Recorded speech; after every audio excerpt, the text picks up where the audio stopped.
안녕하세요. 이번 시간에는 유니티로 만드는 2D 게임 함수의 정의와 유니티의 기본 함수들에 대해서 한번 살펴보도록 하겠습니다.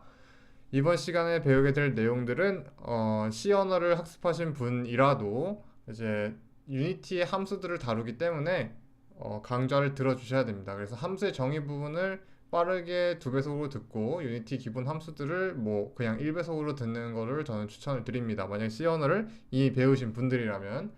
자, 그럼 본격적으로 한번 들어가 볼까요? 함수란 기본적으로 이제 이 스크립트의 세계에서는 약간 동사와 같은 이제 존재예요. 그래서 이제 우리가 문장을 말할 때 명사와 동사로 이루어져 있잖아요. 그쵸? 그것처럼 이제 명사가 스크립트의 세계에서는 이제 변수라면은 이제 동사는 건 무엇이냐? 그 동사는 함수라고 할 수 있습니다.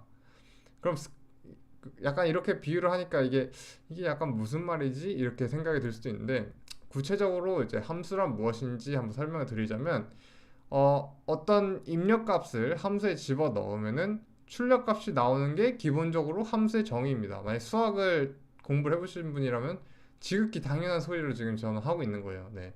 그래서 예를 들어 바나나를 까는 함수를 제가 만들어 놨으면 바나나를 집어 넣으면 나오는 출력이 까져 있는 바나나가 되어야 되는 것이죠. 네. 그게 바로 이제 함수의 정의입니다. 입력값이 있고 출력값이 있는 그런 이제 친구를 이제 함수라고 합니다. 네. 그래서 이제 기본적으로 여러분들이 이제 제 강의를 들으신 분들은 기본 전제가 함수의 존재와 함수를 어떤 친구인지 그리고 어떻게 사용하는지 한번 사용 경험들이 다 있는 분들이기 때문에 제가 정말 빠르고 간단하게 설명을 드리고 넘어갈 거예요. 네, 기본적으로 이제 이 출력값이 없는 친구들, 그러니까 이 나오는 바나나가 없는 친구들이 있어요. 함수 중에서 입력만 받고 출력이 없는 친구들이 있습니다. 물론 뭐 출력을 뭐 다른 방식으로 하는 거죠. 출력을 하긴 하는데 이제 함수 자체에서 출력을 하는 게 아닌 친구들은 이 void 형태를 씁니다. 그래서 void로 쓰고 hello 가로 열고 가로 닫고 이렇게 씁니다. 그래서 이 void 타입의 함수들은 기본적으로 리턴하는 값이 없습니다. 그러니까 함수 값 자체를 내보내지 않아요. 네. 그래서 이제 기본적으로 리턴 값이 없는 걸 void라고 한다. 그리고 리턴 값이 있으면은 이제 그 리턴하는 값의 형식에 맞춰서 여기다가 그 형식을 써줘야 됩니다. 함수 앞에. 그래서 내가 만약에 이 sum integer라는 함수를 만들었어요. 이 함수는 내용을 보면 알겠지만 그냥 숫자 두 개를 받아서 정수 두 개를 받아서 정수 두 개를 합해서 그 결과를 이제 출력하는 게 이 함수의 그거예요. 함수의 구성된 내용이에요. 그래서 보면은 숫자 두 개를 받아서 이제 출력을 하잖아요. 그럼 1과 2를 받았으면 숫자 3을 출력해야겠죠. 그 출력하는 숫자 3은 정수형이죠. 정수형이어야겠죠. 그렇기 때문에 여기다 int를 쓰는 겁니다. 그리고 return하고 여기에 정수형 값을 집어넣으면 요거랑 요거랑 매치가 돼서 이제 여기에 sum integer 1, 2를 하고 그거를 어떤 변수에 집어넣으면 그 변수에는 숫자 3 값이 들어가게 되는 겁니다. 네. 그래서 이런 형식으로 되어 있고요. 이 가로 열고 닫는 요 사이에는 이제 입력 값이 들어갑니다. 입력 받을 값이 들어가고요. 이건 하나일 수도 있고 두 개일 수도 있고 세 개일 수도 있고 그리고 하나도 없을 수도 있어요. 얘처럼 헬로처럼 아무것도 없을 수도 있습니다. 네, 그래서 함수는 이런 식으로 쓰고요. 이제 함수는 언제 쓸까요? 함수는 기본적으로 코드가 길어질 때 그리고 코드가 반복될 때 그 반복되는 부분을 함수로 짜놓고 그냥 한 줄씩 쓰는 거죠. 그러니까 예를 들어서 제가 숫자를 더하는 건 되게 쉽지만 예를 들어서 뭐 바나나를 까서 바나나를 잘라라 이런 작업을 함수로 만들고 싶어요. 그 작업이 계속 반복되거든요. 요리를 하는데 그러면은 이제 그 작업을 함수로 짜놓고 그 함수를 계속 호출을 하면 돼요. 그러면은 그 한 5줄, 6줄 되는 그 코드를 제가 매번 반복해서 쓸 필요가 없고 그냥 한 줄짜리 함수 호출하는 이제 그 명령 하나만 쓰면 되는 겁니다. 그게 바로 이제 함수를 쓰는 어떤 하나의 이유고요. 네. 또 다른 이유는 이제 좀 사람이 이름을 붙여놓을 수가 있잖아요. 제가 하는 어떤 로직들한테 물론 주석을 달아서 이 코드들이 무슨 의미를 하는지 이제 적어 놓을 수도 있지만 그렇게 하면은 약간 복잡해지거든요. 코드가 많아지면. 그래서 그럴 때 약간 좀 이 로직이 무슨 일을 하는지를 이제 좀 묶어주려고 함수를 쓰는 케이스도 좀 있습니다. 그래서 그런 때 함수를 쓴다. 이걸 기억을 해주시면 될 것 같아요. 그래서 이제 우리는 이제 유니티를 배우는 입장에서 이 함수는 그러니까 이미 짜여져 있는 함수들을 가져다 쓸 일이 되게 많을 겁니다. 그러니까 이미 함수들이 유니티 안에 내장이 다 돼 있고, 예를 들어서 뭐 중력을 받는다 뭐 이런 함수가 있어요. 아니면 힘을 받는다라는 함수가 있으면은 그 함수가 이미 만들어져 있어요. 그 사람들이 이미 다 짜놨어요. 그리고 우리는 그걸 불러다가 가져다 쓰기만 하면 되는 거예요. 네, 그런 케이스가 상당히 많을 겁니다. 그래서 이제 그런 케이스들 중에서도 이제 빈번하게 사용되는 것들이 있을 거 아니에요. 그쵸? 뭐 수학을 할 때 덧셈, 뺄셈, 곱셈, 나눗셈을 배우듯이 저희들도 기본적으로 정말 자주 쓰이는 함수들을 배워야 됩니다. 그러니까 외워야 돼요. 외워야 돼. 근데 뭐 그렇게 외우기 어렵진 않을 거예요. 왜냐면 계속 쓸 거기 때문에. 네, 어쨌든 그렇습니다. 그래서 이번 시간에는 이제 추가적으로 이제 학습하게 될 변수와 함수들에 대해서 배우게 될 겁니다. 요 두 개, 게임 오브젝트와 트랜스폼은 이제 변수고요. 여기 있는 요것들은 이제 함수예요. 그래서 하나하나 한번 살펴볼게요. 일단 변수부터 한번 살펴보죠. 네, 변수, 이제 추가적으로 학습하게 될 변수로 두 개가 있는데, 첫 번째는 게임 오브젝트라는 변수예요. 여기 보면은 제일 앞 글자가 소문자입니다. 이거 절대 까먹으면 안 돼요. 앞에가 소문자고요. 이제 게임 대문자 오브젝트거든요. 이제 게임 오브젝트. 요거는 이제 뭐냐면은 저희들이 스크립트를 짜가지고 걔를 어떤 게임 오브젝트에 연결을 해놓잖아요. 컴포넌트로. 그쵸? 컴포넌트로 연결을 해놓죠. 저번 시간에 배웠던 내용인데, 그때 이제 그 연결되어 있는 게임 오브젝트를 불러오고 싶은 거예요. 그 게임 오브젝트를 불러오고 싶을 때 이 변수를 씁니다. 소문자 G로 시작하는 게임 오브젝트. 이 친구를 쓰면은 그 연결되어 있는 그 게임 오브젝트를 불러올 수가 있습니다. 네. 그리고 이제 두 번째는 트랜스폼이라고 하는데, 기본적으로 게임 오브젝트들은 전부 다 트랜스폼 값을 갖고 있어요. 네, 그래서 그냥 말로 하면 이게 무슨 소리인지 도저히 이해가 안 될 수도 있기 때문에 제가 한번 보여드릴게요. 유니티를 저는 켰고요. 여러분도 뭐 하고 싶으시면 유니티를 키세요. 어차피 이따가 또 예시를 보여드릴 테니까. 그래서 제가 하이어라키 뷰에다가 우클릭을 하고 이제 빈 게임 오브젝트를 만들어 보겠습니다. Create Empty를 눌러서 빈 게임 오브젝트를 만들었습니다.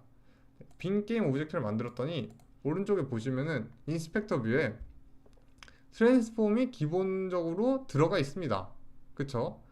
그리고 얘는 지울 수가 없어요. 지울 수가 없어요. 지울 수가 없습니다. 리셋 버튼만 있고 이 삭제하는 버튼이 없어요. 이게 무슨 의미냐면은 기본적으로 모든 게임 오브젝트는 전부 다 이제 트랜스폼 값을 가집니다. 그렇기 때문에 여기는 이 변수 트랜스폼은 무슨 의미냐면, 스크립트 상에서 이 트랜스폼을 쓰면은 현재 스크립트가 추가된 게임 오브젝트의 트랜스폼 값을 이제 가지고 옵니다. 그리고 이 트랜스폼 값에는 이 게임 오브젝트의 위치 값, 포지션 값, 그리고 로테이션, 이 회전 값, 그리고 스케일, 크기 값을 갖게 됩니다. 네. 그래서 게임 오브젝트의 크기, 위치, 회전 값을 갖고 있는 게 트랜스폼이고, 그거를 불러오는 게 이 변수다. 이렇게 기억을 해주시면 될 것 같아요. 그래서 이번 시간에는 이 두 개의 변수, 기본 변수를 가지고 실습을 하게 될 것입니다. 네, 그리고 이제 다음으로 destroy라는 함수가 있습니다. destroy 함수는 뭐냐면 그냥 이름 그대로 요 파라미터로 받는 이 게임 오브젝트를 삭제하는 친구예요. 네, 그래서 제가 destroy 가로 열고 소문자 G로 시작하는 게임 오브젝트를 써놓으면은, 그러면 제가 현재 스크립트가 연결된 게임 오브젝트를 삭제하게 될 겁니다. 네, 그래서 한번 이거를 실습으로 제가 보여드릴게요. 뭐 이건 되게 간단한 거기 때문에 굳이 따라하지 않아도 될 것 같아요. 네, 만약에 제가 지금 요 카메라에 지금 아니죠. 그냥 처음부터 합시다. 네, 처음부터 합시다. 스크립트를 새로 만듭시다. 게임 오브젝트에 스크립트를 하나 만들 거예요. 네, 스크립트를 만드는 방식은 저번 시간에 설명드렸듯이 오른쪽 클릭을 하고 여기 프로젝트 뷰에서 create C# 스크립트를 만들면 이름을 추가할 수 있습니다. 여기다가 저는 destroy 오브젝트라는 이름의 스크립트를 만들었어요. 그러고 나와서 어떻게 해야 되죠? 이 게임 오브젝트에다가 컴포넌트로 추가를 했죠. 그래야지 이 스크립트가 실행이 되겠죠. 그래서 컴포넌트 추가로 여기다가 제가 쓴 이름 그대로 디스트로이 오브젝트를 검색을 하면 이렇게 뜹니다. 그래서 얘를 눌러주면 제가 방금 제가 방금 생성한 스크립트가 이제 컴포넌트로 추가돼요. 이 친구를 한번 여기 더블 클릭을 해서 코드를 한번 봅시다. 코드를 보면은 이제 기본적으로 적혀있는 코드만 뜨고 나머지는 아무것도 안 써져 있을 거예요. 네, 그래서 게임이 시작을 하면은 그 즉시 이 게임 오브젝트를 삭제할 겁니다. 어떤 게임 오브젝트? 지금 스크립트가 연결되어 있는 게임 오브젝트를 삭제해 볼 겁니다. 그래서 여기다가 어떻게 쓰냐면 그냥 destroy game object 이렇게 쓰고 마침표를 찍어 주시면은 네, 에러가 없어요. 참고로 에러는 여기 밑에 빨간 줄이 그어지면 에러인데 빨간 줄이 없으면 에러가 없다는 뜻입니다. 그리고 이제 약간 여기서 의문점이 드시는 분이 있을 수 있어요. 요 게임 오브젝트는 변수라고 했는데 변수 지금 선언을 아무데도 안 하지 않았느냐. 근데 왜 에러가 안 나지? 선언을 안 한 변수를 어떻게 사용할 수 있지? 이렇게 생각하실 수 있지만 이 변수는 기본적으로 유니티 엔진 상에서 선언을 해놨기 때문에 굳이 이제 선언을 하지 않아도 됩니다. 그래서 방금 배웠던 그 게임 오브젝트 트랜스폼은 이미 선언이 되어 있기 때문에 굳이 선언하지 않아도 돼요. 그래서 이걸 실행시키면 제가 스크립트에 연결된 게임 오브젝트가 삭제가 되는 겁니다. 네, 저장을 하고요. 컨트롤 S를 눌러서 저장을 하고 이제 실행을 시켜보면은 컨트롤 P를 눌러서 실행을 시키면 여기 삭제됐죠. 다시 멈추면 원래 있고 이 상태에서 제가 게임을 실행시킨 즉시 얘가 삭제됩니다. 게임 오브젝트가. 네, 보이죠? 이게 바로 스크립트의 그 어떤 효과? 그러니까 스크립트의 쓸모입니다. 네. 이렇게 해서 게임 오브젝트 하나를 지워봤습니다. 이걸 이용해서 뭘 할 수 있을까요? 뭐 아이템을 먹을 때 아이템이 사라지게 만든다든지 아니면은 뭐 제가 총을 쏴서 적을 죽였어요. 그러면은 그 적이 사라지게 한다든지 이런 걸 할 때 이 디스트로이 함수를 사용하게 되는 겁니다. 이해가 되시죠? 다음으로 넘어가 보죠. 다음은 이제 트랜슬레이트라는 함수예요. 트랜슬레이트. 이 트랜슬레이트 함수는 트랜스폼 뒤에다가 점을 붙이고 이제 사용을 해야 돼요. 되는 함수예요. 네. 그래서 점은 뭐뭐의의 의미라고 제가 저번 시간에 설명을 드렸죠. 그래서 이제 현재 이제 게임 오브젝트의 위치를 바꾼다. 그러니까 게임 오브젝트의 트랜스폼의 위치 값을 바꾸는 게 트랜슬레이트 함수입니다. 네, 그래서 여기는 요 하나 세 개의 숫자를 값을 받는데 이 숫자 값은 전부 다 이제 실수형을 받게 돼요. 그러니까 소수점을 갖는 실수형을 요 값을 받고요. 이 하나는 x좌표, y좌표, z좌표를 의미하게 됩니다. 물론 우리가 지금 2D 게임을 만들고 있기 때문에 z좌표는 사실상 거의 쓰지 않을 거예요. 하지만 이제 x좌표, y좌표를 주로 사용을 하게 될 겁니다. 그래서 게임 오브젝트의 위치를 바꾸는 것이 이 트랜슬레이트 함수다. 한번 해볼까요? 자, 이 게임 오브젝트는 지금 조금 있으면 다음에 삭제될 거고 제가 하나를 더 한번 만들어 보죠. 게임 오브젝트 하나 더 만들어서 얘는 뭐 게임 오브젝트를 만들지 말고 보이지 않으니까 그러면은 여기다가 2D 오브젝트를 해서 스프라이트를 만들어 줍시다. 네, 이미지를 만들어 줍시다. 그래서 new 스프라이트가 생성됐죠. 이 친구의 스프라이트를 설정을 해서 아무거나 설정합시다. 뭐 저는 마켓으로 할게요. 네, 마켓으로 해서 네, 이렇게 해서 작아놓고 줄여놓고 여기 보이죠? 마켓이 이 친구가 보이죠? 이 친구를 이제 위치를 옮겨 볼 거예요. 네, 게임이 시작을 하면은 이제 오른쪽으로 조금씩 이동을 하게 한번 만들어 봅시다. 그래서 얘를 약간 왼쪽에 놓고 오른쪽으로 조금씩 움직이게 한번 만들어 볼 거예요. 자, 어떻게 할 것이냐? 이제 또 스크립트를 하나 더 만들어야겠죠? 이번엔 다른 방식으로 스크립트를 추가해 볼게요. move right라는 스크립트를 새로 만들게요. 그럼 여기에 제가 컴포넌트가 없으면 새로운 스크립트를 생성하라고 이제 뜨죠. 얘 누르고 create and add 하면은 생성되면서 동시에 추가가 됩니다. 그리고 그 생성된 스크립트를 수정을 해보죠. 더블 클릭을 해서 들어왔습니다. move right라는 스크립트에. 자, 제가 스타트 함수는 게임이 시작되면 실행된다고 했고 업데이트 함수는 매 프레임마다 실행된다고 했죠. 연결된 게임 오브젝트 상에서. 그래서 여기다가 제가 어떤 짓을 할 것이냐 자, 한번 살펴보면은 자, transform 이라는 거를 여기다 적게 되면은 기본적으로 뭘 불러온 거죠? 스크립트가 연결되어 있는 게임 오브젝트의 트랜스폼 값을 가져옵니다. 그래서 지금 여기에 연결돼 있죠. 요 스프라이트 여기에 얘한테 연결돼 있는데 얘의 요 트랜스폼 값들, 요 컴포넌트 안에 들어있는 요 값들을 불러올 수가 있게 돼요. 요 상태에서 .translate 하고 가로 닫고 제가 일단 z-좌표로는 아무것도 안 움직일 거예요. 그래서 0f. 참고로 요 f 값은 플로트로 변화한다라는 의미예요. 뭐 이렇게 써도 되고 0f라고 써도 되고 0.0이라고 써도 돼요. 그냥 0이라고 쓰면 컴퓨터가 실수형으로 인식을 안 하고 이제 인트형, 그러니까 정수형으로 인식을 하기 때문에 이제 뒤에 f 값을 붙여주면은 자동으로 지가 이제 이게 실수구나 이렇게 생각을 하게 됩니다. 그래서 x 쪽으로 이제 플러스 0.1만큼 움직이게 하고요. 그리고 뭐 f나 붙여도 되고 안 붙여도 되고 0.1이니까 그리고 여기는 0f를 할게요. y축으로는 아무것도 안 움직이게. 이렇게 해놓으면은 여기 f 붙여야 되나 보네요. 네, 붙여줍시다. 이렇게 하면은 어떻게 되죠? 네, x 쪽으로 0.1만큼 움직입니다. 언제마다? 매 프레임이 업데이트 될 때마다 오른쪽으로 지금 스크립트에 연결된 게임 오브젝트가 움직이게 될 거예요. 네, 이해가 되시죠? 그 상태에서 저장을 하고 이제 컨트롤 P를 눌러서 실행을 하면은 네, 얘가 움직이죠. 막 계속 움직이죠. 네, 보이죠? 얘가 이제 게임 뷰로 보시는 게 좋을 거예요. 네, 그래서 이렇게 계속 움직입니다. 오른쪽으로 무한정. 네, 이게 바로 이제 트랜스레이트 함수예요.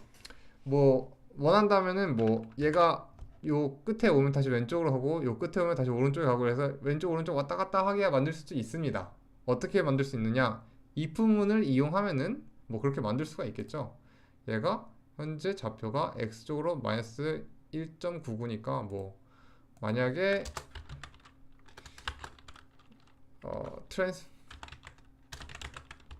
이거는 이따가 보여드릴게요. 네, 이런 거는 조금 고급진 거니까 나중에 하도록 하고 좀 네, 지금은 좀 기초를 다집시다. 네. 다음으로 이제 벡터3를 이용한 이제 위치 변경인데 이건 뭐냐면 이제 벡터3라는 게 있어요. 그러니까 보면은 이 숫자 0,0,1을 이렇게 하나 매번 쓰기가 좀 귀찮고 힘들잖아요. 그리고 요 내용도 있죠. 이 x좌표, y좌표, z좌표를 이제 변수로 저장해서 써야 할 때가 있습니다. 그쵸? 그러면 x좌표 하나를 이제 플로트형으로 저장하고 y좌표 하나를 플로트형 저장하고 z좌표 하나를 플로트형 저장하고 이거 변수 3개나 저장하는 게 상당히 귀찮은 일이에요. 그쵸? 그래서 이제 벡터3라는 게 있어서 이 변수에는 이제 x좌표, y좌표, z좌표를 나타내는 값을 가지게 됩니다. 벡터 값으로. 그래서 이제 굳이 이제 x좌표, y좌표, z좌표 3개를 저장할 필요 없이 벡터3 변수 하나만 저장하면은 그 안에 x, y, z좌표 값 하나를 다 갖고 있기 때문에 이제 벡터3라는 친구를 이제 자료형으로 쓸 수가 있습니다. 그래서 이제 벡터3.right라고 하면은 이제 오른쪽으로 1만큼 이동한다 이런 의미인데 이런 식으로 벡터3를 요 자리에 놓을 수 있다. 이거는 그냥 기억만 해주시면 좋을 것 같아요. 네, 다음은 로테이트입니다. 요것도 마찬가지로 그냥 회전하는 친구예요. 그래서 뭐 x좌표, y좌표, 그러니까 x축, y축, z축 기준으로 회전을 하는 건데 이제 얘도 하나 보여드리면 이것도 쉽습니다. 그냥 요 트랜슬레이트를 로테이트로 바꾸고 그냥 저장하고 실행시켜 보면 이제 게임이 시작하는 순간 얘가 회전할 거예요. 뭐죠? 제가 뭔가 잘못했나요? 잠깐만요. 회전을 하는데 매우 천천히 회전하고 있군요. X축으로. 네, X축 기준으로 회전하는데 이렇게 회전하고 있는 거죠, 지금. 네, 이거 3D로 보여드리면은 어디 갔어? 얘가 이렇게 회전하고 있는 거예요, 이렇게. 네, 이렇게 지금 회전하고 있네요. 네, 어쨌든 그렇습니다. 다시 2D로 돌리면은 네, 다시 2D로 돌아왔습니다. 네, 어쨌든 네, 이런 식으로 이제 로테이트 함수도 쓸 수 있고요. 얘는 쉽죠? 다 설명했네요. 네. 이상으로 이제 그 이번 강의인 함수의 정의와 UAT 기본 함수 3개를 한번 배워보았습니다.